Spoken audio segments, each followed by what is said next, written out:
Continuity and differentiability complete करने के बाद इस समय हम लोग एप्लीकेशन ऑफ डेरिवेटिव्स कर रहे हैं। और आप तो जानते ही हैं that there are a lots of applications of derivative.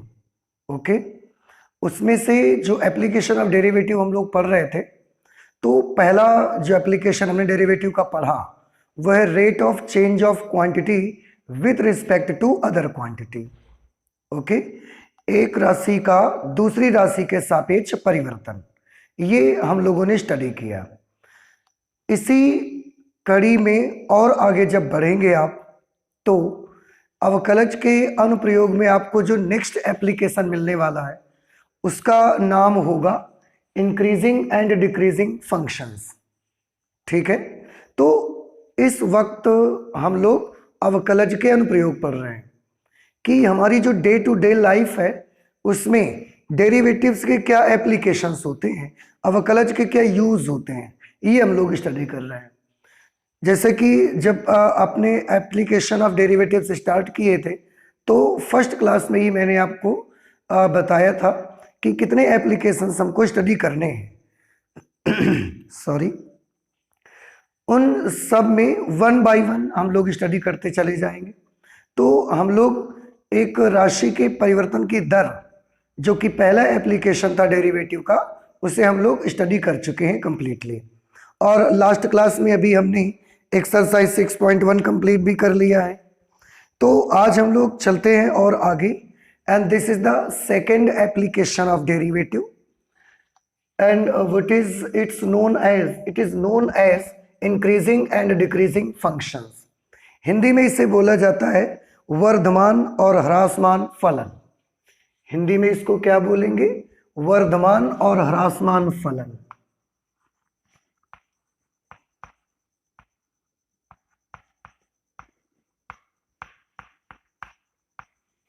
Varthaman और ह्रासमान फलन।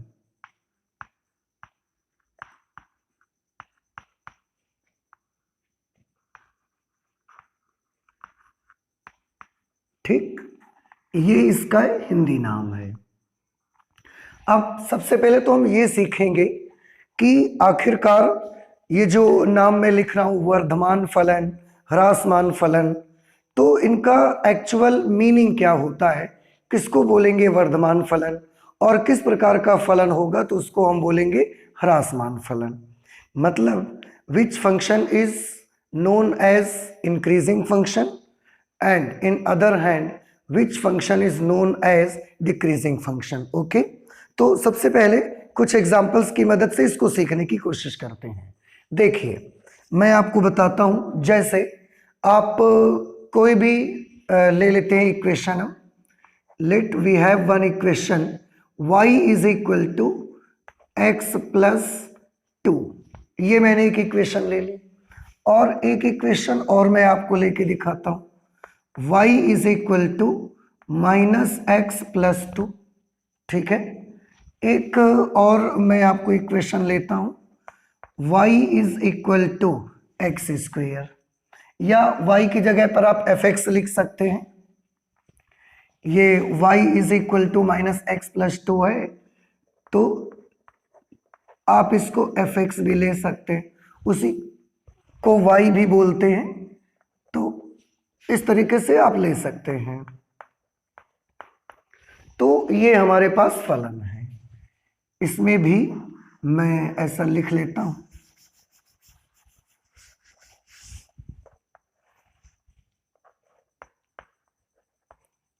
fx is equal to y is equal to x square। so let us we have three types of functions। बहुत सारे फलन हो सकते हैं। मैं ये समझाने के लिए कि किस प्रकार का फलन वर्धमान फलन कहा जाएगा और किस प्रकार के फलन को हम ह्रासमान फलन बोलेंगे, ये समझाने के लिए मैं मैंने यहाँ पर 3 फंक्शंस लिए हुए हैं। अब मैं इनके ग्राफ आपको बना के दिखाना चाहता हूँ कि कैसे ग्राफ बनेगा, तो आप इसको ध्यान से देखें। आप पाएंगे कि ये जो फंक्शन है ये y is equal to M x plus c type का फंक्शन है। y is equal to M x plus c type का फंक्शन है। ठीक है, इस पे m की वैल्यू कितनी है 1। आप कंपेयर करा के देखिए तो y is equal to M x plus c, m is equal to 1 and c is equal to 2। और आप सभी बहुत अच्छे से जानते हैं कि ये एक लाइन की इक्वेशन है और उस लाइन की जो ग्रेडियंट है प्रवणता वो 1 है और रेखा के द्वारा वाई अक्ष पर काटा गया अंतःखंड 2 के बराबर है। अब अगर प्रवणता 1 है तो आप भी अच्छे से जानते हैं प्रवणता को हम tan थीटा लिखते हैं, tan theta is equal to 1 then theta is equal to 45 degree. ठीक, इसको देखिए, अगर इसकी कंपैरिजन आप y is equal to M x plus C से करेंगे, y is equal to minus x plus 2, तो अगर हम इसको कंपेयर करेंगे y is equal to M x plus C से, तो यहाँ पर आप पाएंगे m is equal to minus 1, c is equal to 2। ठीक है, और अगर m की जगह पर हमने tan थीटा लिखा और ये हो गया 135 degree, then theta is equal to 135 degree. तो रेखा का धन एक्स अक्ष से झुकाव 135 डिग्री है और रेखा के द्वारा वाई अक्ष पर कटा अंतःखंड 2 इकाई के बराबर है। इसमें रेखा का धन एक्स अक्ष से झुकाव 45 डिग्री है और रेखा के द्वारा वाई अक्ष पर काटा गया अंतःखंड 2 है। ये लाइन का ग्राफ नहीं है, इस ग्राफ को आप पहचानते हैं, क्लास 11th में आपने एक चैप्टर पढ़ा था कोनिक सेक्शन, जिसको हिंदी में बोलते हैं शंकु परिच्छेद। अब उस शंकु परिच्छेद के चैप्टर में आप याद करिए ये x square is equal to 4ay type का फंक्शन है। किस टाइप का फलन है मैं आपको याद दिला दूं, x square is equal to 4a type का फंक्शन है, यानी कि ये एक पैराबोला है, ये पैराबोला की इक्वेशन है। ठीक, अब इन तीनों के ग्राफ बनाइए जरा और देखिए, समझने की कोशिश करिए कि ग्राफ बनाने के बाद मुझे क्या दिखता है। मैं इसका सबसे पहले ग्राफ बना के आपको दिखाता हूं। ये मैंने ले लिया y एक्सिस और ये हमने बना ली x axis and this is y axis. Okay, x dash और इधर की तरफ y dash, this is the origin point which is 0,0। Okay, अच्छा, अब सबसे पहले y अक्ष पर कटा अंतःखंड कितना है 2 और वो भी पॉजिटिव, तो 1 2, ये पॉइंट है 2,0 और नहीं सॉरी 0,2 और ये पॉइंट है 0,1। तो लाइन ऐसे जाती है कि वो y अक्ष पर 2 इकाई का अंतःखंड काटती है और धन x अक्ष की दिशा से 45 डिग्री का कोण बनाती है। अब आप खुद सोचिए, धन x अक्ष से 45 डिग्री का कोण भी बनवाना है और y अक्ष पर 2 इकाई का अंतःखंड भी काटना है, तो आप खुद सोचो लाइन ऐसे जाएगी, यहां से तो जाएगी क्योंकि y अक्ष पर उसको 2 यूनिट का इंटरसेप्ट काटना है, तो लाइन और 45 डिग्री का कोण भी बनाना है पॉजिटिव x डायरेक्शन से, ये पॉजिटिव x डायरेक्शन है। अब आप सोचे लाइन ऐसे जाएगी या लाइन ऐसे जाएगी, तो आप देखेंगे तो ये लाइन आपको ऐसे जाती हुई नजर आएगी, ये ऐसे जाएगी लाइन। और देखें कि ये x अक्ष के साथ पॉजिटिव x डायरेक्शन से 45 डिग्री का एंगल बनाती है। ठीक, ये और x एक्सिस पर 2 लंबाई का अंतःखंड भी काटती है। सॉरी, ये 2,0 नहीं होगा यहाँ पर because this is y axis, तो y एक्सिस पर ये जो पॉइंट रहेगा वो रहेगा 0,2। ठीक है, अच्छा, इसका ग्राफ बनाइए जरा। इसका जब आप ग्राफ बनाएंगे तो ये ग्राफ आपको कुछ इस तरीके का मिलेगा। This is x axis, y x dash और ये y डैश, ये ओरिजिन पॉइंट है 0,0, 0,1, 0,2। y एक्सिस पर ये भी 2 लेंथ का इंटरसेप्ट काटेगी और x धन x अक्ष की दिशा से 135 डिग्री का एंगल बनेगा। अब ऐसा नहीं बना सकते आप, ऐसा बनाएंगे तो वो तो एक सच के साथ केवल 45 डिग्री का एंगल बनाएगी। हमें 135 डिग्री का बनाना है, हमें इसका एक ऑब्ट्यूस एंगल बनाना है, अधिक कोण बनाना है। इसलिए वो जो लाइन आपकी होगी वो लाइन कुछ इस तरह की होगी, ऐसी लाइन होगी। आप देखिए ये जो पॉइंट है दिस इज 0,2, ठीक है। और इसका पॉजिटिव x डायरेक्शन से जो एंगल बन रहा है that angle is 135 degree. Okay, अब इसका ग्राफ बनाइए जरा, इसका भी ग्राफ आप बनाना जानते हैं। ये हमने x एक्सिस बनाई, x डैश, ये x है, ये y और नीचे की तरफ y dash. This is origin point which has the coordinate 0,0। Okay, इसका जो ग्राफ बनेगा x square is equal to y type का, 4ay टाइप का ग्राफ होगा। आप सभी जानते हैं कि इसका ग्राफ कुछ इस तरह का आएगा, ऐसा ग्राफ बनेगा इसका, x square is equal to y. ये इसका ग्राफ है 0,0, x square is equal to y का, ठीक। तो ये तीनों ग्राफ आपने देखे, आई होप कि ये चीज आपको समझ में आई होगी। अभी तो कोई ज्यादा डिफिकल्ट नहीं है कुछ भी, ठीक है। ओके, अब ध्यान से देखिए, ध्यान से देखिए इसे। जब आप जैसे जैसे इधर की तरफ चलते जाएंगे x की वैल्यू का क्या होगा, तो आंसर है कि x की वैल्यू बढ़ेगी। समझ रहे हैं, जैसे जैसे आप इधर से इधर की तरफ जाएंगे तो x की वैल्यू का क्या होगा, x की वैल्यू बढ़ेगी। चाहे आप इस पे चलिए, आप इस पे चलिए या आप इस पर चलिए, किसी भी ग्राफ में जब आप यहां से इसकी तरफ जाएंगे तो x की वैल्यू इंक्रीज होगी। सॉरी,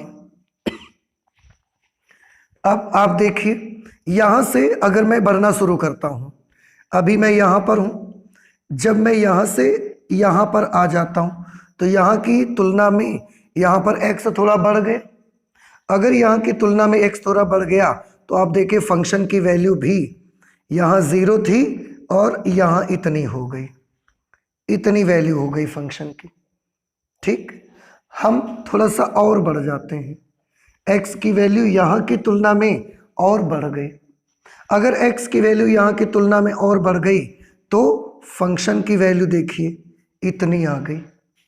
पहले सिर्फ इतनी थी, पहले 0, फिर इतनी बढ़ी, अब इतनी हो गई। अगर आप और यहां पर आ जाएंगे इस पॉइंट पर तो इन बिंदुओं की तुलना में x की वैल्यू का क्या हुआ, सॉरी, तो आंसर है इन बिंदुओं की तुलना में x की वैल्यू और बढ़ गई।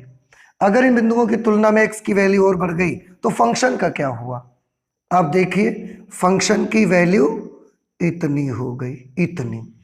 ये अगर हम x को और इंक्रीज कर दें, इतना कर दें x को, अब फंक्शन की वैल्यू का क्या होगा, ये देखिए इतना फंक्शन इतना बढ़ गया। तो हम क्या देख रहे हैं लगातार कि जैसे जैसे हम यहां से x की ओर बढ़ते जा रहे हैं, x की वैल्यू जैसे जैसे हम बढ़ाते जा रहे हैं, ये फंक्शन लगातार फंक्शन की वैल्यू क्या होते जा रही है, फंक्शन की वैल्यू इंक्रीज होते जा रही है। बात समझ रहे हैं। तो इस प्रकार का जो फंक्शन होता है इस फलन को हम बोलते हैं increasing function. Increasing function means वर्धमान फलन, ठीक है। किस फलन को बोलेंगे वर्धमान फलन, कि जब हम x का मान लगातार बढ़ाते जाएं और फंक्शन की वैल्यू भी क्या होती चली जाए, बढ़ रही होती है, तो उस प्रकार का जो फलन होता है उसको हम बोलते हैं वर्धमान फलन, ठीक है। x इज इंक्रीजिंग,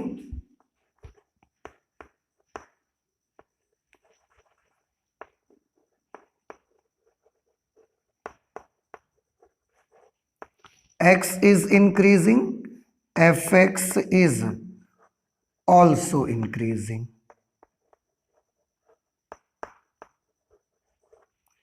x बढ़ रहा है, fx भी बढ़ रहा है, इस प्रकार के फलन को हमने नाम रखा increasing function. fx is an increasing function, यानी कि fx इसमें वर्धमान फलन है। ठीक, इसको गौर करिए। इसमें जैसे जैसे आप यहां पर जैसे हैं, आप देखेंगे कि जब आप यहां पर आते हैं तो यहां पर इस पॉइंट पर फंक्शन की वैल्यू बताइए, तो आंसर है इस पॉइंट पर तो फंक्शन की वैल्यू ये है इतनी। हमने बोला कि x की वैल्यू थोड़ा बड़ी कर दो, तो x की वैल्यू बड़ी करने के लिए आप इधर तो जाएंगे नहीं, इधर की तरफ चलेंगे, तो x की वैल्यू बड़ी करके इतनी कर दी हमने। अब फंक्शन की वैल्यू, तो अब फंक्शन इतना हो गया। x की वैल्यू और बड़ी कर दो, इतनी कर दो, अब फंक्शन इतना रह गया। x की वैल्यू और बड़ी कर दो, फंक्शन इतना रह गया। x की वैल्यू और बड़ी कर दिया तो फंक्शन 0 हो गया। ठीक है, तो आप देख रहे हैं जैसे जैसे हम x की वैल्यू को बड़ा करते जा रहे हैं, x की वैल्यू जैसे जैसे हम इंक्रीज करते जा रहे हैं, बढ़ाते जा रहे हैं, फंक्शन लगातार क्या होते जा रहा है। पहले इतना मिला फंक्शन की वैल्यू, फिर इतनी मिली, फिर इतनी, फिर इतनी, और धीरे धीरे 0 हो गई जा करके। तो जैसे जैसे हम x इंक्रीज कर रहे हैं, फंक्शन क्या हो रहा है, फंक्शन डिक्रीज हो रहा है। तो इस प्रकार का जो फलन होगा इसको हम बोलते हैं ह्रासमान फलन, decreasing function.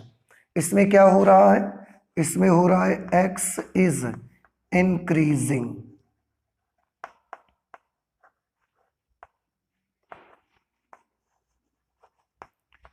But fx is decreasing.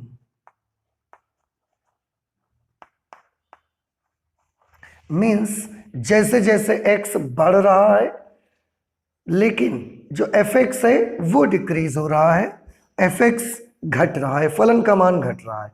तो इस प्रकार का जो फलन होगा उसको हम बोलेंगे decreasing function. Therefore fx is a decreasing function, fx is a decreasing function। Okay, अब इस ग्राफ को देखिए, इसमें अब आप समझ गए होंगे जैसे जैसे आप इधर चल रहे हैं, जैसे जैसे आप इधर चल रहे हैं तो फंक्शन की वैल्यू क्या हो रही है, डिक्रीज हो रही है। ठीक है, तो यहां से लेकर यहां तक जैसे जैसे आप इधर चलते जाएंगे 0 0 तक, तब तक फंक्शन की वैल्यू क्या हो रही है, डिक्रीज हो रही है, घट रही है। लेकिन जैसे ही आप 0 0 के आगे चलेंगे तो x की वैल्यू जैसे जैसे बढ़ते जाएगी, अब फंक्शन देखो इंक्रीज होते जा रहा है ना। तो इसको आप कुछ पॉइंट मान लो, a,0 मान लेते हैं हम इसको, और इसको -a,0, नेगेटिव x एक्सिस पे है -a,0, और इस पॉइंट को हमने मान लिया a,0। ठीक है, तो अब हम कह सकते हैं कि -a,0 से और 0 तक के बीच में फलन का क्या हुआ है, ये फलन डिक्रीज हो रहा है। तो हम लिख सकते हैं कि अंतराल -a to 0 में, -a से 0 में, अंतराल -a से 0 में फलन ह्रासमान है।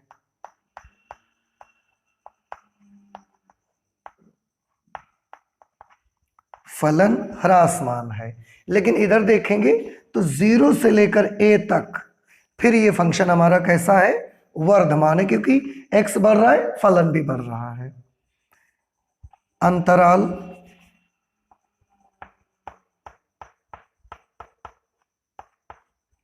अंतराल 0, a, ये ओपन इंटरवल है।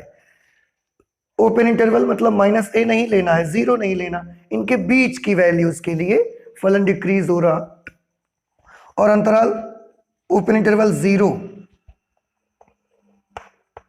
में फलन वर्धमान है।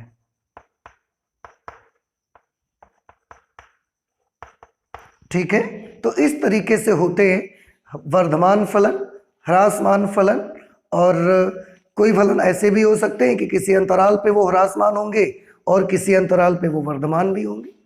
तो इस प्रकार के फंक्शन भी हो सकते हैं। ठीक है, तो ये अभी आपने देखा कि किस प्रकार के फलनों को हम बोलेंगे वर्धमान फलन और किस प्रकार के फलनों को हम कहेंगे ह्रासमान फलन। मैं फिर से एक बार समराइज कर देता हूं इसको, कि जिन फलनों में x की वैल्यू बढ़ रही हो, फलन की वैल्यू भी बढ़ रही हो, तो ऐसे फलन को बोलेंगे वर्धमान फलन। जिन फलनों में x की वैल्यू बढ़ने से फलन की वैल्यू कम होती जाए, ऐसे फलनों को बोलेंगे ह्रासमान फलन। और कुछ फलन ऐसे भी हो सकते हैं जो एक अंतराल पर ह्रासमान होंगे और एक दूसरे अंतराल पर वर्धमान भी होंगे। ठीक है, तो इस तरीके से वर्धमान और ह्रासमान फलनों का ये एक छोटा सा इंट्रोडक्शन है। अब हम इसमें देखते हैं कि वर्धमान फलन कितने प्रकार के होंगे, ह्रासमान फलन कितने प्रकार के होंगे और उनकी अपनी अपनी क्या क्या शर्तें होंगी। ठीक है, तो आप प्लीज इससे नोट कर लें, इसके बाद हम उस पर आते हैं। ओके, हाँ, तो बेटा अब हम देखते हैं सबसे पहले कि इंक्रीजिंग फंक्शन कितने टाइप का होता है और उसकी अपनी क्या क्या कंडीशंस हैं। ओके, देखिए सबसे पहले मैं आपको बताऊं कि जो इंक्रीजिंग फंक्शन होते हैं, इंक्रीजिंग फंक्शंस, ये इंक्रीजिंग फंक्शंस जो होंगे वो दो तरह के होते हैं। कौन कौन से? इनमें से एक को बोला जाएगा strictly increasing function, strictly increasing function. Strictly increasing function यानी कि निरंतर वर्धमान फलन, निरंतर वर्धमान फलन। ठीक, ये इसका हिंदी नाम होगा। और जो दूसरा फंक्शन होगा उसको हम सिंपल इंक्रीजिंग फंक्शन बोल देंगे बस।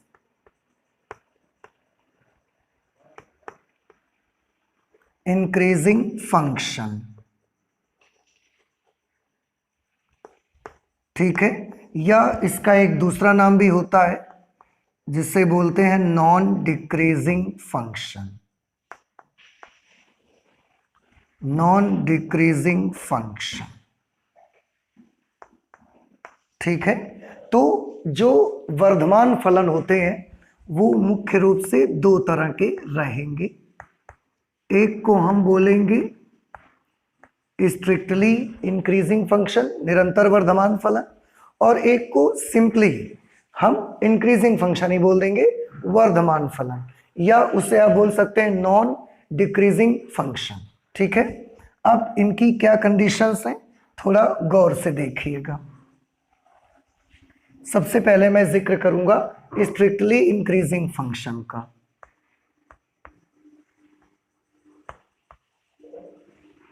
Strictly increasing functions. देखिए स्ट्रिक्टली इंक्रीजिंग फंक्शन की जो शर्त है वो ये होगी कि अगर किसी open interval a comma b में यदि किसी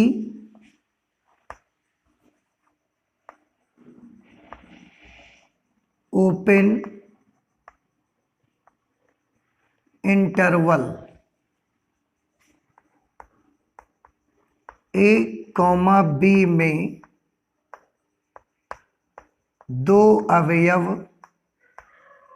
कोई भी ओपन इंटरवल हमने लिया a कॉमा बी, और उस ओपन इंटरवल में कोई दो एलिमेंट्स ऐसे हैं, कोई दो अवयव x1 व x2 हैं, जहां x1 is less than x2। देखो हमने एक ओपन इंटरवल लिया a कॉमा बी, यानी कि a नहीं ले सकते, b भी नहीं ले सकते, a और b के बीच के नंबर ले सकते हैं।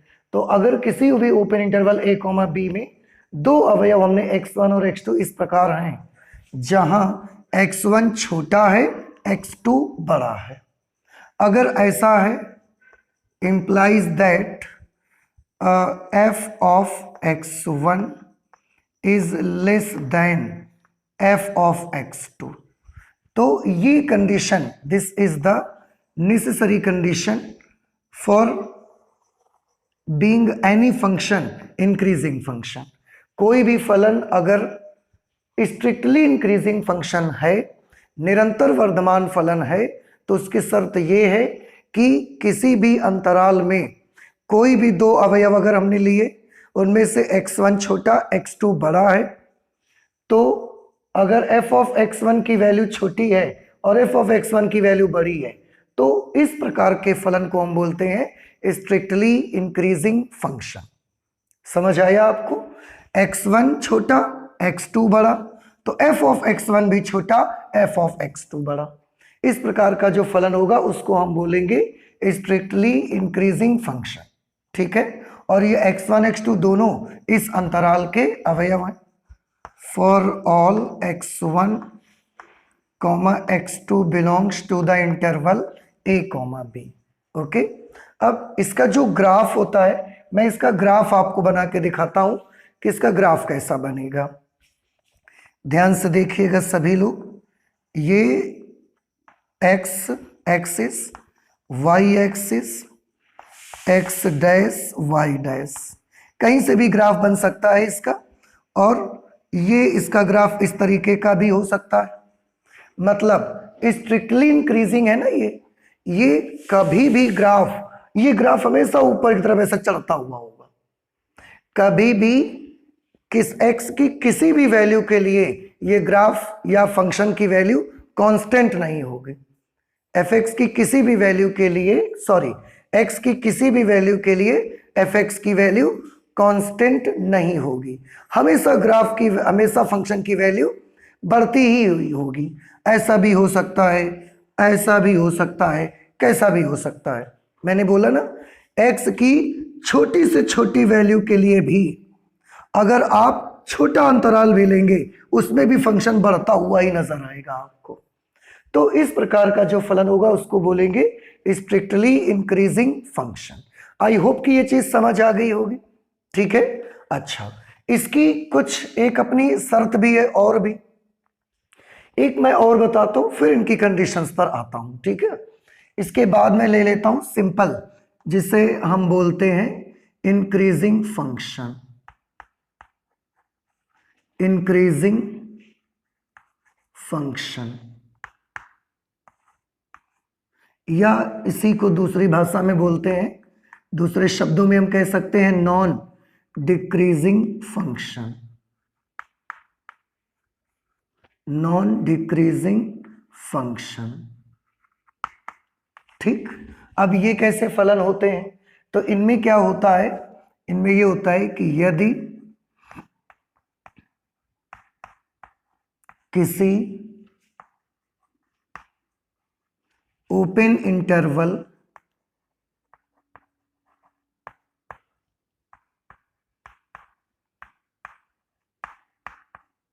a b में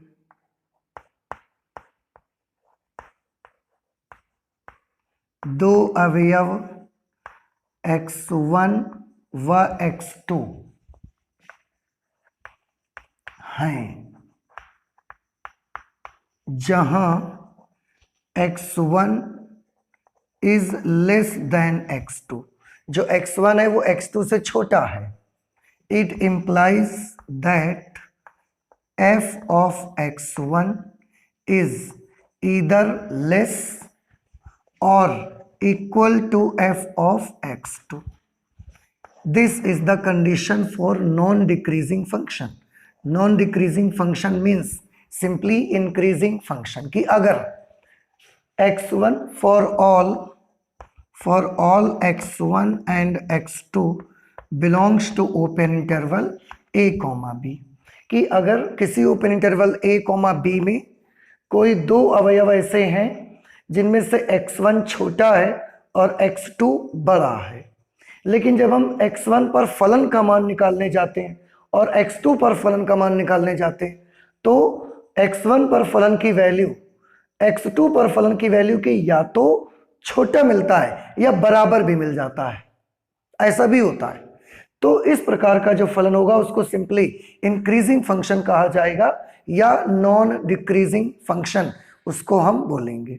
ठीक है, इसका ग्राफ कैसा होगा इस फलन का? तो इस फलन का ग्राफ भी आप देखिए, ये x एक्सिस है, ये y एक्सिस है।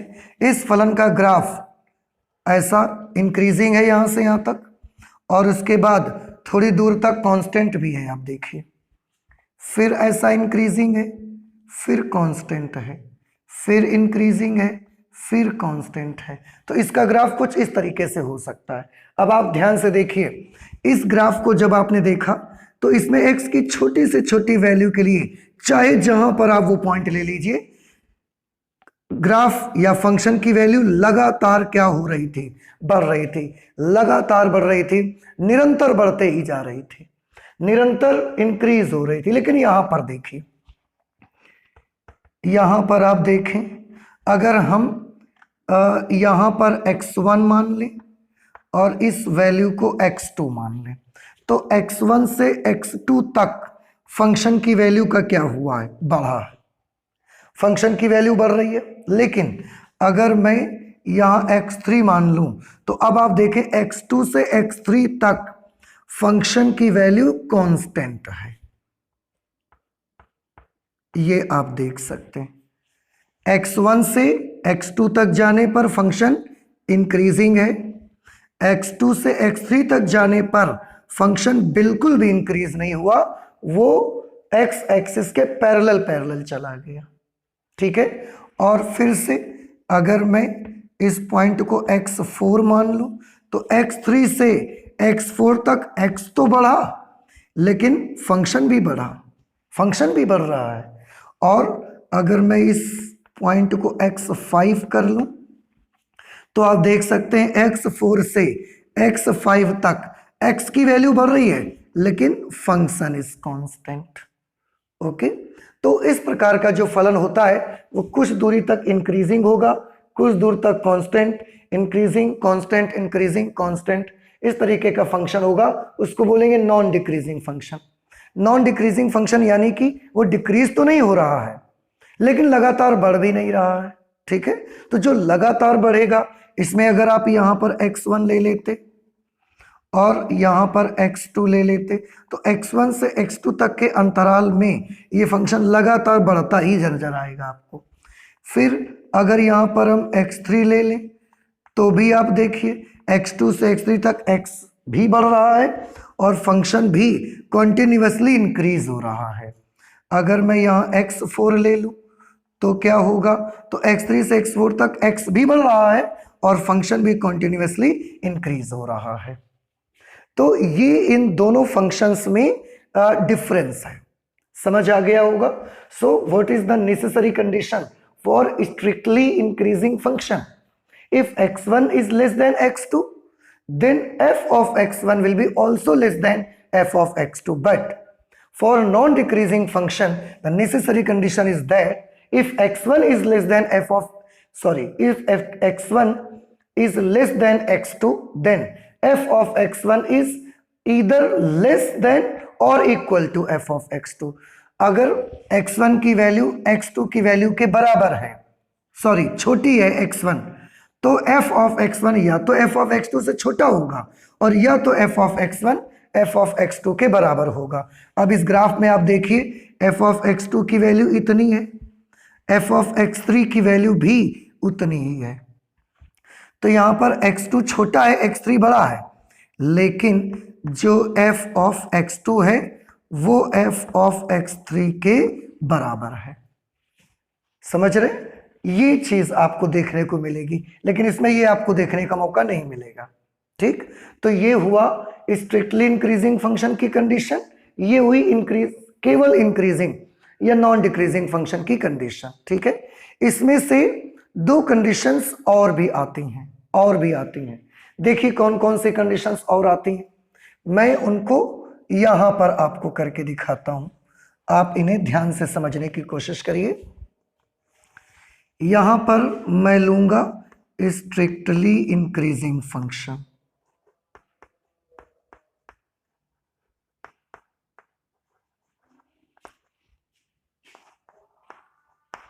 स्ट्रिक्टली इंक्रीजिंग फंक्शन की कंडीशन लूंगा, और यहां पर मैं आपको वो इंपॉर्टेंट कंडीशन बताऊंगा जो नॉन डिक्रीजिंग फंक्शन के लिए है।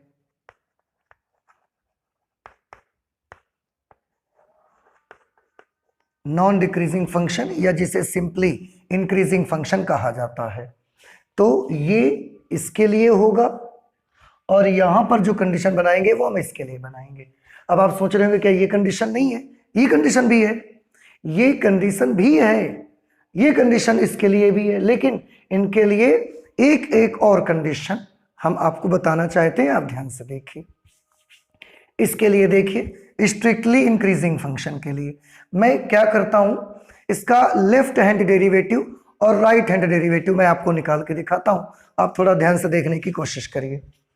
अगर मैं इसका लेफ्ट हैंड डेरिवेटिव सॉल्व करूंगा, लेफ्ट हैंड डेरिवेटिव, तो लेफ्ट हैंड डेरिवेटिव को कैसे निकाला जाता है आपको तो मालूम ही है।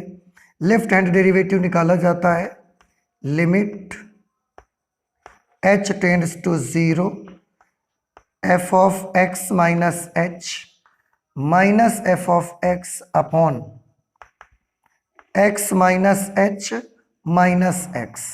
ठीक, ऐसे। अब आप ध्यान से देखिए, x माइनस एच और x, इन दोनों में आप समझ रहे हैं कि x माइनस एच छोटा है और x बड़ा है। क्यों? क्योंकि ये केवल x है, लेकिन इसमें तो x में से कुछ माइनस किया गया है ना, तो ये x माइनस एच x की तुलना में छोटा है। अब अगर x माइनस एच छोटा है, x बड़ा है, तो इसके मुताबिक x1 और x2, x माइनस एच हमारा कौन बन गया? x1, और x कौन है? x2। आप देखो ना, x माइनस एच छोटा है और x बड़ा, यहाँ x1 छोटा है, x2 बड़ा, तो x माइनस एच को हम क्या ले सकते हैं? x1, और x को क्या ले सकते हैं? x2। ठीक है, अब जरा ध्यान से देखिएगा आप बाकी लिमिट सब छोड़ दीजिए, केवल आप इसके बारे में गौर करिए कि क्या मिलने वाला है, और हम उसको केवल निशान देखेंगे कि साइन कैसा मिलेगा, उसका चिन्ह कैसा मिलेगा आपको। ठीक है, आप ध्यान से देखें, तो x माइनस एच क्या है? x1, और x क्या चीज है? x2। स्ट्रिक्टली इंक्रीजिंग फंक्शन के लिए f ऑफ x1 की वैल्यू छोटी होती है और f ऑफ x2 की वैल्यू बड़ी होती है। Means f of x minus H छोटा होगा और f ऑफ x कैसा होगा? बड़ा होगा। Means f of x minus H छोटी वैल्यू, f ऑफ x बड़ी value.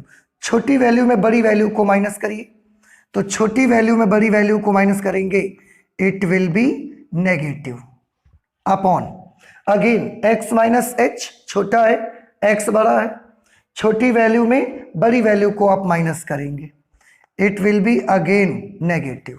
Means we can say that left hand derivative of strictly increasing function is, इसका न्यूमरेटर भी निगेटिव है, डिनोमिनेटर भी निगेटिव है। इसका मतलब ये है कि जो लेफ्ट हैंड डेरिवेटिव मिलेगा वो पॉजिटिव मिलेगा, माइनस अपॉन माइनस प्लस हो जाता है ना, पॉजिटिव मिलेगा। अब थोड़ा जरा राइट हैंड डेरिवेटिव निकाल के देख लीजिए, राइट हैंड डेरिवेटिव। ठीक है, राइट हैंड डेरिवेटिव, अब हम ज्यादा कुछ नहीं लिखेंगे, केवल ये चीज लिखेंगे। राइट हैंड डेरिवेटिव में आप क्या करते हैं? राइट हैंड डेरिवेटिव में आप करते हैं F of x minus H minus f of x upon x plus h minus x. ठीक है, अब आप ध्यान से देखें, x प्लस एच और x, इन दोनों में किसको x1 और किसको x2 मानना पसंद करेंगे? x1 छोटा नंबर होता है और x2 बड़ा नंबर मानेंगे। ठीक है, तो यहां पर ये x2 है, क्यों? क्योंकि x प्लस एच है, थोड़ा बड़ा नंबर है इसकी तुलना में, और ये केवल x है, तो ये बड़ा है और ये छोटा, मतलब ये x2 है और ये x1, तो ये f ऑफ x2 बन गया और ये f ऑफ x1। अब आप ध्यान से देखें, स्ट्रिक्टली इंक्रीजिंग फंक्शन में f ऑफ x2 की वैल्यू बड़ी होती है, f ऑफ x1 की वैल्यू छोटी होती है। तो अगर f ऑफ x2 बड़ा होगा, f ऑफ x1 छोटा होगा, तो बड़ी वैल्यू में छोटी वैल्यू माइनस करेंगे तो इस वैल्यू का साइन कैसा आएगा? पॉजिटिव। ऐसे ही x2 माइनस x1 है, बड़ी वैल्यू में छोटी वैल्यू माइनस करोगे, it will be again positive. Means right hand derivative की वैल्यू का निशान कैसा आएगा, उसका साइन कैसा होगा, उसके बारे में सोचिए। न्यूमरेटर और डिनोमिनेटर दोनों जगह पॉजिटिव साइन है, इसलिए राइट हैंड डेरिवेटिव भी कैसा आएगा? पॉजिटिव। ठीक है, मीन्स जो भी स्ट्रिक्टली इंक्रीजिंग फंक्शंस होंगे उनके लिए लेफ्ट हैंड डेरिवेटिव भी पॉजिटिव होगा, राइट हैंड डेरिवेटिव भी पॉजिटिव होगा, और as a result we can say that f dash x या स्ट्रिक्टली इंक्रीजिंग फंक्शंस का जो डेरिवेटिव होगा, स्ट्रिक्टली इंक्रीजिंग फंक्शंस का जो अवकलज होगा, वो अवकलज हमेशा ही कैसा होगा? Positive, and if it means it will be always greater than 0। ये मैं आपको बताना चाहता था कि जितने भी स्ट्रिक्टली इंक्रीजिंग फंक्शन होंगे उनका जो डेरिवेटिव होगा वो हमेशा 0 से ग्रेटर होगा। क्यों? पॉजिटिव आ रहा है ना, and positive values are always greater than 0, वो हमेशा 0 से बड़ी होती हैं, तो f dash x will be always greater than 0 for strictly increasing functions. Okay, I hope now it's clear to you. Next okay, आ जाते हैं यहाँ पर नॉन डिक्रीजिंग फंक्शंस के लिए। नॉन डिक्रीजिंग फंक्शंस के लिए भी हमारे पास ऐसी एक कंडीशन है, वो नॉन डिक्रीजिंग फंक्शन है। देखिए इसके लिए क्या कंडीशन है, थोड़ा आप ध्यान से देखिए, इसका भी मैं left hand derivative find out करूंगा। लेफ्ट हैंड डेरिवेटिव, तो मैं ज्यादा कुछ नहीं, सिंपल सा चिन्ह के बारे में बस पता लगाना चाहता हूं। Left hand derivative means f of x minus H minus f of x upon x minus H minus x. ठीक, अब आप ध्यान से देखें, x माइनस एच और x, इन दोनों में छोटा कौन है? आंसर है x माइनस एच छोटा है, और इनकी तुलना में x कैसा है? बड़ा। तो x माइनस एच को क्या मानेंगे? x1, और x को क्या मानेंगे? x2। छोटे को x1, बड़े नंबर को x2। तो x माइनस एच x1 है, x जो है वो x2 है। अच्छा, इसलिए ये क्या बन गया? fx1, और ये हो गया fx2। ठीक है, fx1 माइनस fx2। अब आप ध्यान से देखिए, fx1 की वैल्यू या तो fx2 के बराबर है और या fx1 की वैल्यू fx2 से छोटी है। अब सोचिए, थोड़ा सा अच्छे से इसको सोचिए कि अगर fx1 fx2 से या तो छोटा होगा या इसी के इक्वल होगा, तो दो कंडीशन है, बारी बारी से सोचिए।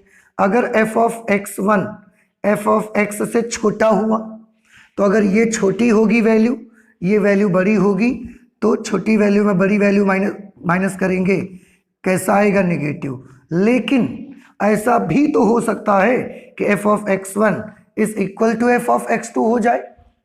उस वक्त क्या होगा? उस समय तो ये वैल्यू 0 हो जाएगी। देखो, x1 छोटा है, x2 बड़ा है, लेकिन फलन का मान छोटा भी हो सकता है, बराबर भी हो सकता है। तो अगर ये छोटा हुआ तो छोटी वैल्यू में बड़ी वैल्यू माइनस करेंगे तो माइनस आएगा, लेकिन अगर ये दोनों बराबर हुए तो 0 भी तो आ सकता है। इसी तरह से यहां देखो, ये x1 है और ये x2। x1 में से जब x2 माइनस करोगे तो x1 छोटा है, x2 बड़ा है। x1 छोटा, x2 बड़ा, इसलिए ये हमेशा ही नेगेटिव आएगा। तो इसका जो अंश होगा वो नेगेटिव भी हो सकता है, जीरो भी हो सकता है, लेकिन हर केवल नेगेटिव ही होगा, क्योंकि हर में फंक्शन नहीं है, केवल x1 और x2 है, और x1 हमेशा x2 से छोटा है, इसलिए जब x1 में x2 माइनस करोगे तो हमेशा नेगेटिव आएगा।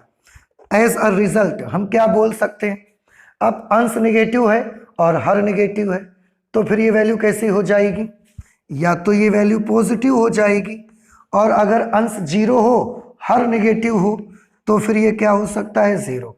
मतलब लेफ्ट हैंड डेरिवेटिव की वैल्यू या तो पॉजिटिव आएगी या जीरो के इक्वल आएगी। आई होप कि ये चीज समझ आ गई आपको। अब हम जरा राइट हैंड डेरिवेटिव भी सॉल्व कर लेते हैं इसका। राइट हैंड डेरिवेटिव क्या होगा, F of x plus h minus f of x upon x plus h minus f of x. Okay, अब ध्यान से देखिए, इस बार ये x2 है क्योंकि ये बड़ा है, और ये x1 है क्योंकि ये छोटा है इसकी तुलना में। तो f ऑफ x2 की वैल्यू और ये f of x1, f of जो नॉन डिक्रीजिंग फंक्शन होता है उसमें f ऑफ x2 या तो f ऑफ x1 से बड़ा होगा, f ऑफ x2 या तो f ऑफ x1 से बड़ा होगा। अगर f ऑफ x2 बड़ा होगा तो फिर ये पॉजिटिव हो जाएगा, बड़े में छोटा नंबर घटाएंगे प्लस आएगा। और ये भी हो सकता है कि f of x2 f of x1 के बराबर हो, अगर बराबर होगा तो माइनस करने पर जीरो आ जाएगा। x2 माइनस x1, पर x2 तो हमेशा ही बड़ा है ना, देखो, और x1 हमेशा छोटा, तो हमें बड़े नंबर में छोटा नंबर माइनस करोगे, it will be always positive. अब फिर से देखने की कोशिश करिए, अगर positive value upon positive value होती तो ये क्या आएगा, पॉजिटिव, और अगर जीरो अपॉन पॉजिटिव वैल्यू होती तो ये क्या आ सकता है, जीरो आ जाएगा। इस तरह से हमने क्या देखा कि for non decreasing function left hand derivative will be always positive और जीरो। दो कंडीशन हो रही हैं, या तो प्लस हो सकता है या जीरो हो सकता है, और जो राइट हैंड डेरिवेटिव होगा इनका वो भी या तो प्लस होगा या जीरो आएगा। It means in other words we can say that कि लेफ्ट हैंड डेरिवेटिव और राइट हैंड डेरिवेटिव या तो पॉजिटिव होगा या जीरो होगा। हम इसको ये भी बोल सकते हैं कि नॉन डिक्रीजिंग फंक्शन का जो डेरिवेटिव होगा, नॉन डिक्रीजिंग फंक्शन का जो अवकलज होगा, वो अवकलज या तो जीरो से पॉजिटिव है मतलब जीरो से बड़ा होगा, और या तो जीरो के इक्वल होगा। ये चीज आपको याद रखनी है। तो ये हुए स्ट्रिक्टली इंक्रीजिंग और नॉन डिक्रीजिंग फंक्शंस के बारे में थोड़ा सा जानकारी जो मैंने दी। तो अब आपको क्या याद रखना है कि जो स्ट्रिक्टली इंक्रीजिंग फंक्शन होंगे, एक बार फिर से मैं आपको बताऊं, स्ट्रिक्टली इंक्रीजिंग फंक्शंस में x1 is less than x2 होगा तो f ऑफ x1 भी f ऑफ x2 से छोटा होगा। दूसरी कंडीशन इसी की क्या है कि जो स्ट्रिक्टली इंक्रीजिंग फंक्शन होंगे उनका जो अवकलज होगा वो हमेशा जीरो से कैसा आएगा, बड़ा आएगा। It will be always greater than zero. But for non decreasing function और simply increasing function x1 is less than x2 तो f ऑफ x1 की वैल्यू f ऑफ x2 से छोटी भी हो सकती है, बराबर भी हो सकती है। इनके ग्राफ इस तरह के बनेंगे, इनके ग्राफ इस तरह के बनेंगे। और नॉन डिक्रीजिंग फंक्शन की जो दूसरी शर्त है वो ये है कि f डैश x की वैल्यू यानी कि फलन का जो अवकलज होगा वो या तो जीरो से बड़ा होगा या जीरो के बराबर होगा। इसमें अवकलज केवल जीरो से बड़ा ही होगा, बराबर नहीं हो सकता। इसमें अवकलज जीरो से बड़ा भी हो सकता है, बराबर भी हो सकता है। ठीक है, तो ये कंडीशन है स्ट्रिक्टली इंक्रीजिंग फंक्शन और नॉन डिक्रीजिंग फंक्शंस की। एंड आई होप कि ये अब आपको समझ में भी आ गई होगी। तो इनको अच्छे से आप प्रिपेयर करेंगे, ये ही हमको ज़रूरत पड़ेगी क्वेश्चंस को सॉल्व करने के लिए। ठीक है, तो प्लीज़ आप इसे नोट कर लें। इसके बाद हम इसको हटाते हैं और अब हम पढ़ते हैं डिक्रीजिंग फंक्शंस। उसमें भी सेम यही दो प्रकार के टाइप्स आएंगे और ऐसे ही लगभग कुछ कंडीशंस होंगी। ठीक है, तो आप इसको नोट कर लीजिए, मैं इसको हटा रहा हूं। फिर बेटा अब हम देखेंगे डिक्रीजिंग फंक्शंस के बारे में, ठीक है। देखो, जिस तरीके से आपने देखा कि इंक्रीजिंग फंक्शन दो तरह के होते हैं, एक होता है स्ट्रिक्टली इंक्रीजिंग फंक्शन और एक है सिंपल इंक्रीजिंग फंक्शन और नॉन डिक्रीजिंग फंक्शन। सिमिलरली जो डिक्रीजिंग फंक्शन होते हैं वो भी दो ही प्रकार के होते हैं। डिक्रीजिंग फंक्शन मतलब ह्रासमान फलन, वो उसमें भी दो प्रकार के होंगे। नंबर एक होगा जिसे हम बोलेंगे स्ट्रिक्टली डिक्रीजिंग फंक्शन,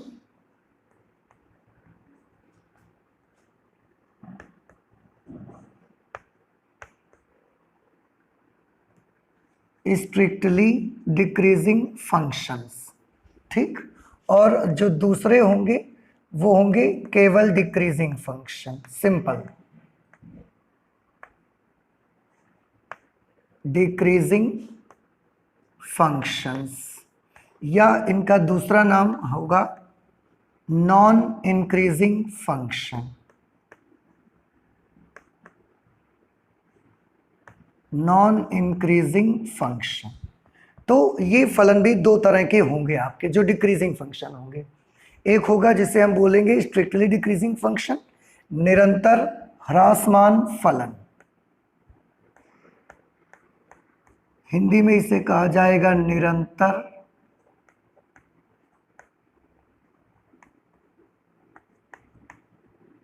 ह्रासमान फलन, ठीक। और इसे सिंपली ह्रासमान फलन, केवल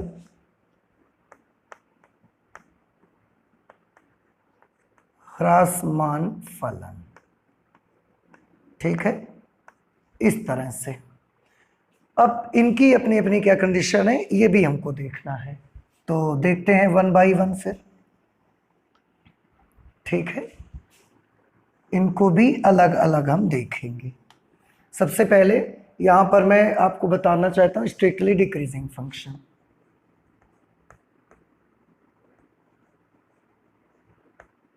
स्ट्रिक्टली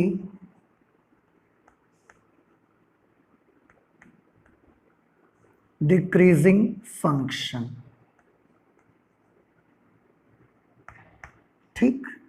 तो देखिए स्ट्रिक्टली डिक्रीजिंग फंक्शन के लिए क्या कंडीशन होगी, यहां पर लेते हैं यदि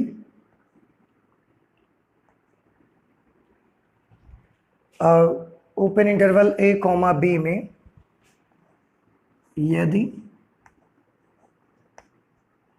ओपन इंटरवल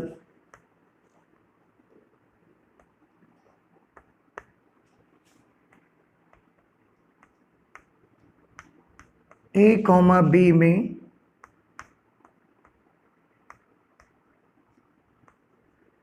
दो अवयव x1 व x2 हैं,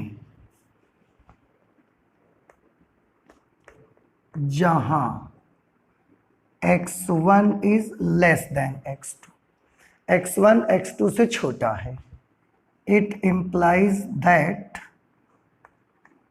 f of x1 is greater than f of x2 for all x1 and x2 belongs to open interval a comma b। ये कंडीशन है स्ट्रिक्टली डिक्रीजिंग फंक्शन की। स्ट्रिक्टली डिक्रीजिंग फंक्शन की condition strictly increasing function से थोड़ा सा उल्टी condition है। आप देख सकते हैं कि एक open interval a comma b है, उस इंटरवल में हमारे पास दो नंबर है x1 और x2। x1 x2 से छोटा है लेकिन f of x1 f of x2 से बड़ा है। तो जब x1 x2 से छोटा हो, x1 से x2 की ओर जाने पर x की वैल्यू बढ़ रही है देखो, लेकिन f ऑफ x1 से f ऑफ x2 की ओर जाने पर f ऑफ फलन की वैल्यू कम हो रही है। तो इस प्रकार का जो फलन होगा उसको हम बोलेंगे strictly decreasing function. So this is the condition for strictly increasing function. इसका जो ग्राफ होगा वो किस तरीके का ग्राफ होगा मैं आपको बताता हूं कि इसका जो ग्राफ होगा वो करीब करीब ऐसा होगा। अब आप समझ भी रहे होंगे ये y, ये x डैश और ये y डैश। इसका ग्राफ इस तरीके का भी हो सकता है। ये लगातार आप देखें x1 से x2 बढ़ रहा है लेकिन फंक्शन कम होते जा रहा है। इस तरह का इसका ग्राफ होता है। ठीक है, अब इसी में हम थोड़ा देख लेते हैं वो जो डिक्रीजिंग फंक्शन है या नॉन डिक्रीजिंग फंक्शन है। Simple decreasing function,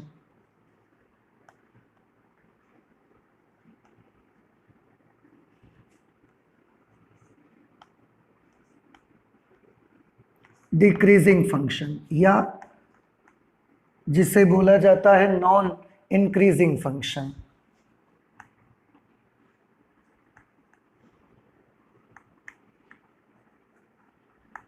non increasing function, okay, ठीक। तो डिक्रीजिंग फंक्शन या नॉन इंक्रीजिंग फंक्शन में क्या होगा कि यदि ओपन इंटरवल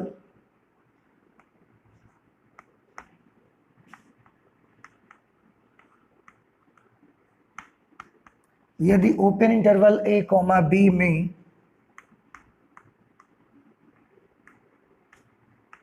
दो अवयव x1 व x2 हैं, जहां x1 is less than x2 implies that f of x1 is greater than or equal to f of x2। तो फलन नॉन इंक्रीजिंग फंक्शन होगा या उसको हम सिंपल डिक्रीजिंग फंक्शन बोलेंगे for all x1 and x2 belongs to open interval a comma b। ठीक है, फिर से एक बार देखते हैं। हाँ, इसका ग्राफ भी मैं बना देता हूँ, उसके बाद हम आगे चलेंगे। इसका ग्राफ देखेंगे, ये y एक्सिस मैंने बनाई, x एक्सिस x डैश और ये y डैश। इसका जब आप ग्राफ देखेंगे तो ये डिक्रीज होगा, फिर कुछ दूर तक कांस्टेंट हो सकता है, फिर डिक्रीज होगा, फिर कांस्टेंट हो सकता है। इस तरीके का इसका ग्राफ आपको मिलेगा। Decrease constant, decrease constant, decrease, decrease भी हो सकता है और कुछ अंतराल तक ऐसा भी हो सकता है कि कांस्टेंट रहे, वैल्यू उसकी ना बदले, बराबर बनी रहे, ऐसा भी हो सकता है। अब आप समझ भी रहे हैं कि अगर मैं इतनी दूर तक के ग्राफ को देखूंगा यहाँ से यहाँ तक तो फंक्शन कैसा है, डिक्रीजिंग। अगर मैं यहाँ से यहाँ तक का देखूंगा इतनी दूर तक तो फंक्शन कैसा है, डिक्रीजिंग तो नहीं है, कांस्टेंट है। अगर मैं इतनी दूर तक का देखूंगा again function is decreasing, but in this interval again function is not decreasing but it is constant, okay. But in this case आप देखेंगे यहाँ से यहाँ तक, यहाँ तक, यहाँ तक, यहाँ तक, चाहे जिस अंतराल में देखें फंक्शन हमेशा डिक्रीज हो रहा है। x की छोटी से छोटी वैल्यू के लिए भी फंक्शन घट ही रहा है, कभी कांस्टेंट भी नहीं है, बढ़ना तो दूर की बात कांस्टेंट भी नहीं है। तो ये हमको मिलती है कंडीशन। ठीक है, अब इनकी जो एक एक तो कंडीशन ये हो गई, एक कंडीशन और जो डेरिवेटिव से हम लोग निकालते हैं वो कंडीशन आप देखिए। लेफ्ट हैंड डेरिवेटिव निकालना चाहते हैं पहले हम इसका। लेफ्ट हैंड डेरिवेटिव हम ज़्यादा नहीं, बस केवल निशान से हमें मतलब है, इसलिए हम बस उसी को करेंगे। लेफ्ट हैंड डेरिवेटिव में f of x minus H minus f of x upon x minus H minus x, okay. अब आप ध्यान से देखिए, ये x1 है, ये x2 है, छोटा नंबर x1, बड़ा नंबर x2, और f ऑफ, ये मैं बात कर रहा हूँ strictly decreasing function.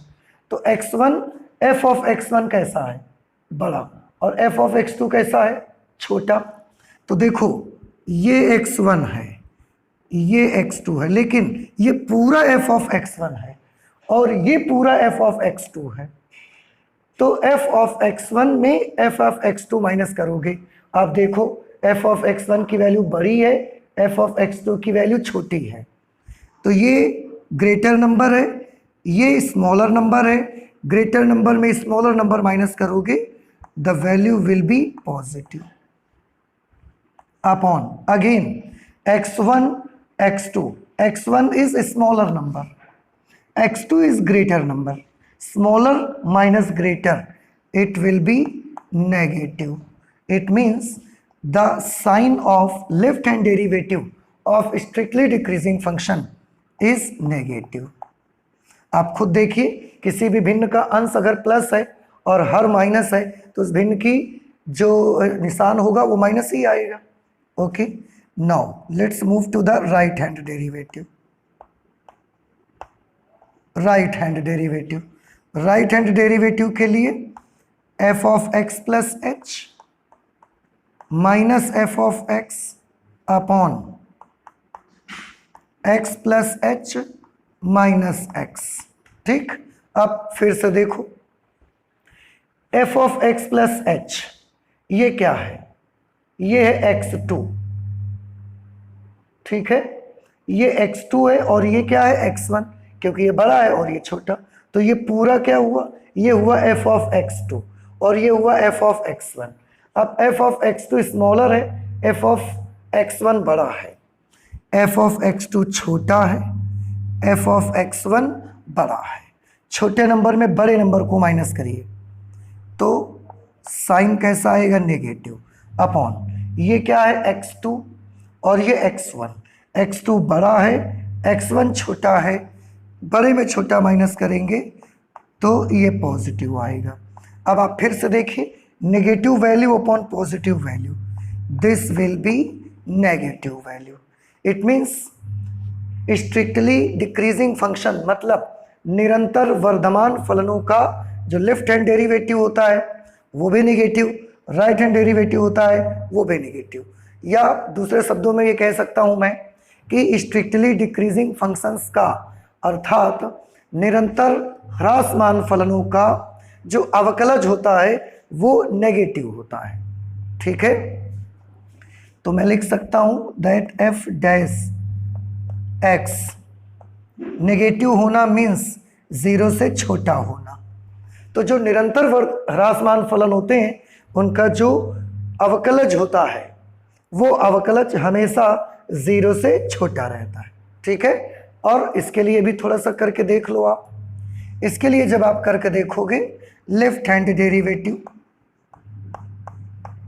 Left hand derivative कैसे निकालते हैं, F of x minus H minus f of x upon x minus H minus x. ठीक, अब ये क्या है x1 और ये x2, तो ये पूरा f ऑफ x1 और ये f ऑफ x2। अब आप थोड़ा ध्यान से देखें, f ऑफ x1 या तो f ऑफ x2 से बड़ा है या दोनों बराबर हैं। तो अगर ये बड़ा होगा और ये छोटा होगा तो बड़े में छोटा माइनस करने से पॉजिटिव आएगा, लेकिन अगर ये दोनों बराबर हैं तो जीरो भी तो आ सकता है। ठीक है, अच्छा, x1 minus x2, x1 minus x2, x1 छोटा है, x2 बड़ा है, छोटे में बड़े को माइनस करेंगे तो ये वैल्यू हमेशा कैसे आएगी, नेगेटिव। इस तरह से लेफ्ट हैंड डेरिवेटिव की वैल्यू कैसे आएगी, देखो, अगर प्लस अपॉन माइनस होगा तो माइनस हो जाएगा, अगर जीरो अपॉन नेगेटिव वैल्यू होगी तो जीरो आ जाएगा। तो लेफ्ट हैंड डेरिवेटिव या तो नेगेटिव आएगा या जीरो के इक्वल आएगा। अब हम इसका राइट हैंड डेरिवेटिव देखते हैं। Right hand derivative, right hand derivative के लिए F of x plus h minus f of x upon x plus h minus x. Okay, अच्छा, अब इसमें ये x2 है और ये x1, तो f of x2 minus f of x1, f of x2 या तो छोटा होगा या बराबर होगा। अब अगर ये छोटा है तो छोटे नंबर में बड़े नंबर को माइनस करेंगे तो नेगेटिव आएगा, और अगर बराबर हुआ तो जीरो आ जाएगा।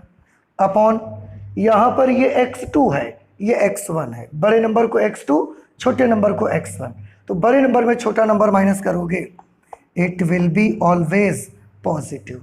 ओके, अब नेगेटिव अपॉन पॉजिटिव हुआ तो नेगेटिव वैल्यू मिलेगी, और 0 अपॉन पॉजिटिव हुआ तो 0 मिलेगा। अब आप भी समझ सकते हैं कि इससे क्या मीनिंग निकलता है। जो नॉन इंक्रीजिंग फंक्शन होगा, यानी कि जो सिंपल ह्रासमान फलन होगा, सिंपल ह्रासमान फलन का जो लेफ्ट हैंड डेरिवेटिव होता है वो या तो नेगेटिव होता है या 0, राइट हैंड डेरिवेटिव भी या तो नेगेटिव होता है या फिर 0 होता है। तो हम क्या कह सकते हैं, हम कह सकते हैं कि जो सिंपल डिक्रीजिंग फंक्शन होते हैं, जो ह्रासमान फलन होते हैं, या जो नॉन इंक्रीजिंग फंक्शन होते हैं, उन फलनों का जो अवकलज होता है, आप देख लो, लेफ्ट हैंड डेरिवेटिव और राइट हैंड डेरिवेटिव दोनों या तो नेगेटिव या 0 होंगे। या हम बोल सकते हैं कि नॉन इंक्रीजिंग फंक्शन का जो डेरिवेटिव होगा वो या तो नेगेटिव होगा या 0 होगा। अगर नेगेटिव है तो 0 से छोटा होगा, अगर 0 है तो 0 के इक्वल होगा। So this is the second condition for non increasing function. Okay, तो ये चीज हमने देखी। फिर से एक बार, जो डिक्रीजिंग फंक्शन होते हैं वो भी दो तरह के होंगे, स्ट्रिक्टली डिक्रीजिंग फंक्शन और केवल decreasing function. Strictly decreasing function की क्या कंडीशन है कि if x1 is less than x2 but f of x1 is greater than f of x2 for all elements of interval a comma b, open interval a comma b, कि अगर x1 x2 से छोटा है लेकिन f of x1 f of x2 से बड़ा होना चाहिए, और फलन का जो डेरिवेटिव हो वो 0 से छोटा होना चाहिए, नेगेटिव होना चाहिए। जो नॉन इंक्रीजिंग फंक्शंस होंगे या जो डिक्रीजिंग फंक्शन होंगे उनमें x1 अगर x2 से छोटा है तो f of x1 या तो f of x2 से बड़ा होगा या बराबर होगा, और जो नॉन इंक्रीजिंग फंक्शन होंगे उनका जो डेरिवेटिव होगा वो या तो 0 के बराबर होगा या 0 से छोटा रहेगा। ठीक है, तो इस तरीके से ये इतनी सारी कंडीशंस हमको मिली स्ट्रिक्टली इन डिक्रीजिंग फंक्शन या नॉन इंक्रीजिंग फंक्शंस की। So these are the increasing and decreasing functions. तो हमने क्या क्या पढ़ाई की आज हमने ये देखा कि इंक्रीजिंग और डिक्रीजिंग फंक्शन कहते आखिरकार किसको है। सबसे पहले उसका इंट्रोडक्शन देखा हमने कि अगर कोई फलन x के बढ़ने के साथ फलन की वैल्यू बढ़ रही है तो वो वर्धमान फलन है, और अगर किसी फंक्शन में ऐसा हो रहा है कि x की वैल्यू तो बढ़ रही है लेकिन फंक्शन की वैल्यू घट रही है तो ऐसे फलन को बोलेंगे डिक्रीजिंग फंक्शन। ओके, अच्छा, इसके बाद इंक्रीजिंग फंक्शन कितने प्रकार के हुए? 2 प्रकार के, एक स्ट्रिक्टली इंक्रीजिंग और एक non decreasing. Similarly decreasing function कितने तरीके के हुए? स्ट्रिक्टली डिक्रीजिंग और नॉन इंक्रीजिंग। स्ट्रिक्टली इंक्रीजिंग में हमने क्या कंडीशन देखी कि x1 is less than x2 implies that f of x1 is less than f of x2। उसके साथ ये भी देखा कि स्ट्रिक्टली इंक्रीजिंग फंक्शन का जो डेरिवेटिव होता है वो हमेशा 0 से ग्रेटर रहेगा, हमेशा 0 से बड़ा रहेगा, और जो सिंपल इंक्रीजिंग फंक्शन होगा, मतलब जो नॉन डिक्रीजिंग फंक्शन होगा, उसमें अगर x1 x2 से छोटा है तो f of x1 या तो f of x2 से छोटा होगा, बराबर भी हो सकता है। दोनों के ग्राफ आपने अलग अलग देखे। जो नॉन डिक्रीजिंग फंक्शन होते हैं उन फलनों में जो फलन का डेरिवेटिव होता है वो या तो 0 से बड़ा आएगा और या तो 0 के बराबर आएगा।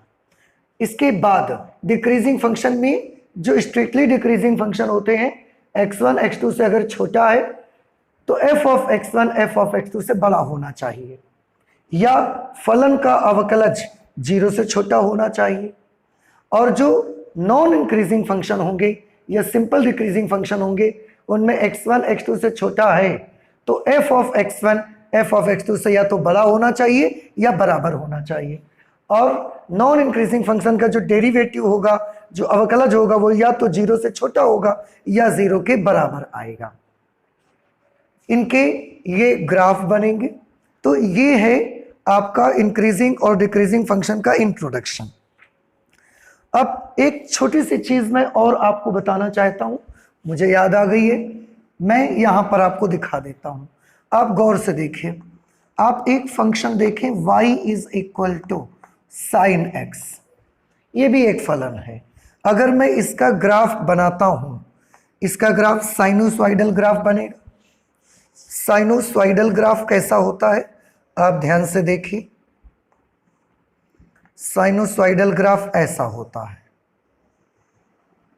ऐसा, ठीक है।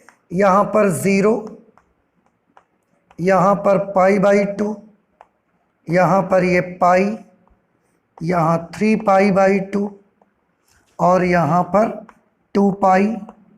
ठीक, आप ऐसे भी याद रख सकते हो, पाई 0, π/2, 2π/2, 3π/2, 4π/2 और यहां पर आ जाएगा 5π/2, यहां पर 6π/2, 6π/2 या आप 3π भी बोल सकते हैं, ठीक है। अच्छा, अब इसको देखिए, क्योंकि आप सारा कुछ पढ़ चुके हैं इंक्रीजिंग डिक्रीजिंग के बारे में, तो ये आपको बहुत आसान अब लगेगा। मैं इसमें से कुछ चीजें दिखाना चाहता हूं। 0 से π/2 तक आपका फलन कैसा है बताइए। तो आप सब ध्यान से देखेंगे तो 0 से π/2 के अंतराल में जो फलन है वो कैसा है, इंक्रीजिंग। और π/2 से पाई के लिए देखिए, π/2 से पाई में देखिए, π/2 से पाई में जो फलन है वो डिक्रीजिंग है।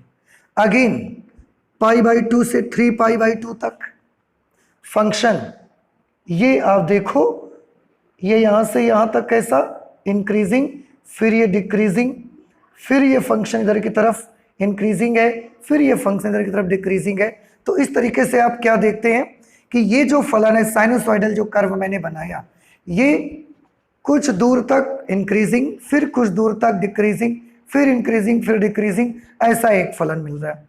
यानी कि ये फलन न तो कॉन्टिन्यूसली इंक्रीजिंग है और ना ही कॉन्टिन्यूसली डिक्रीजिंग है।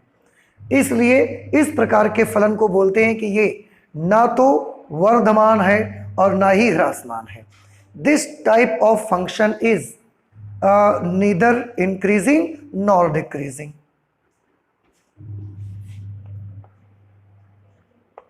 This function is neither decreasing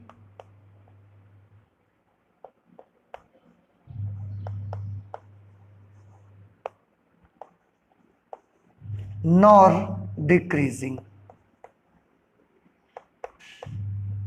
Neither increasing nor decreasing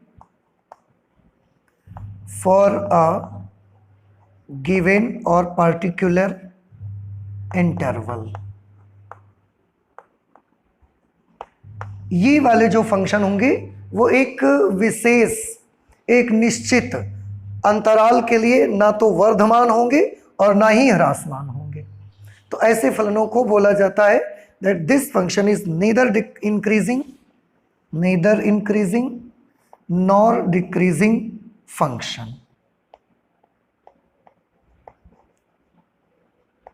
okay, तो इस टाइप का फलन ना तो वर्धमान है और ना ह्रासमान है, ठीक है। तो ये हमने आज इंक्रीजिंग और डिक्रीजिंग फंक्शंस के इंट्रोडक्शन को कंप्लीट कर लिया है, ठीक है। अब इससे रिलेटेड कुछ एग्जाम्पल्स हमको लगाने हैं, क्योंकि इंट्रोडक्शन पढ़ने के बाद ये जरूरी नहीं है कि क्वेश्चंस कैसे लगेंगे इसका आइडिया आपको मिल जाए। तो इंट्रोडक्शन जब हम पढ़ते हैं तो कम से कम 70-80% पोर्शन तक आपको समझ में इंट्रोडक्शन में आ जाता है। बाकी जो चीज़ें 20-30% तक बचती हैं आपके समझने के लिए, वो हम जब एग्जाम्पल्स इस पर बेस्ड सॉल्व करेंगे तब आपको आ जाएगा, ठीक है। तो आज हम लोग केवल इंट्रोडक्शन ही रखेंगे। नेक्स्ट क्लास में जब हम मिलेंगे, आप इसको अच्छे से प्रिपेयर कर लेना, ताकि नेक्स्ट क्लास में जब हम मिलेंगे तो हम सीधे इसके एग्जाम्पल्स लगाना स्टार्ट करेंगे और देखेंगे कि किस तरीके से फंक्शंस के लिए किस किस तरीके के क्वेश्चंस मिलेंगे हमको और उनको कैसे सॉल्व किया जाता है, ठीक है। तो आज हम अपनी इस क्लास में इतना ही रखते हैं। आगे और भी बहुत सारी पढ़ाई करेंगे, लेकिन नेक्स्ट क्लास पे करेंगे, ठीक है। तो चलते हैं, मिलते हैं नेक्स्ट क्लास पे। Thank you.